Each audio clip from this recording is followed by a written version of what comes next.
सुप्रभात मेरे प्यारे बच्चों, कैसे हो आप सब।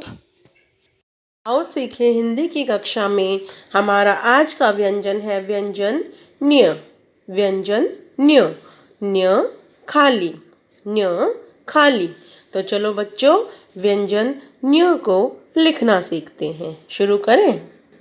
व्यंजन न्य बनाने के लिए हम इस बिंदु से शुरू ना करके इस बिंदु के इस तरफ एक और बिंदु बनाएंगे। इस तरह से इस बिंदु पर पेंसिल को रखकर एक आधा गोला बनाया और उसे थोड़ा सा ऊपर की तरफ ले गए, इस प्रकार से।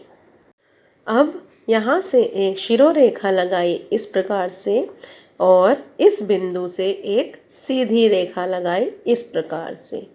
अब इस सीधी रेखा के ऊपर एक शिरोरेखा बनाई इस प्रकार से। ये है हमारा व्यंजन न्य। व्यंजन न्य। व्यंजन न्य बनाने के लिए इस बिंदु से शुरू ना करके यहाँ एक और बिंदु लगाई और इस बिंदु से एक आधा गोला लगाया और इसे ऊपर की तरफ लेके गए इस प्रकार से। अब यहाँ एक शिरोरेखा लगाई और इस बिंदु के ऊपर एक सीधी रेखा लगाई इस प्रकार से। अब इस सीधी रेखा के ऊपर एक शिरोरेखा लगाई इस प्रकार से। ये बन गया हमारा व्यंजन न्य। न्य। न्य खाली। न्य खाली। बच्चों, ये च वर्ग का आखिरी व्यंजन होता है न्य। तो हम यहाँ कौन सा व्यंजन बना रहे हैं? व्यंजन न्य।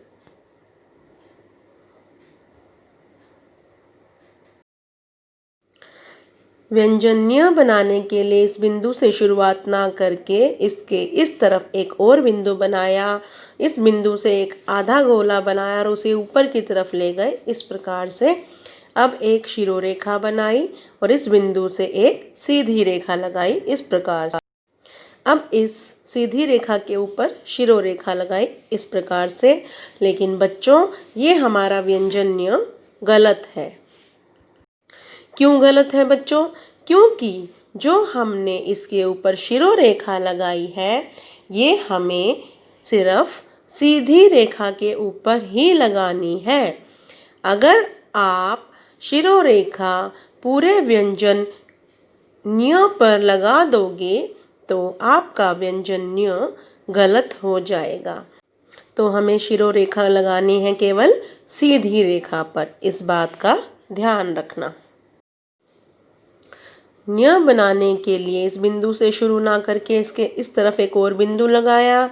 इस बिंदु पर पेंसिल को रख के एक आधा गोला बनाते हुए ऊपर की तरफ ले गए। एक शिरोरेखा, फिर एक सीधी रेखा और एक और शिरोरेखा सीधी रेखा पर। ये है व्यंजन न्य।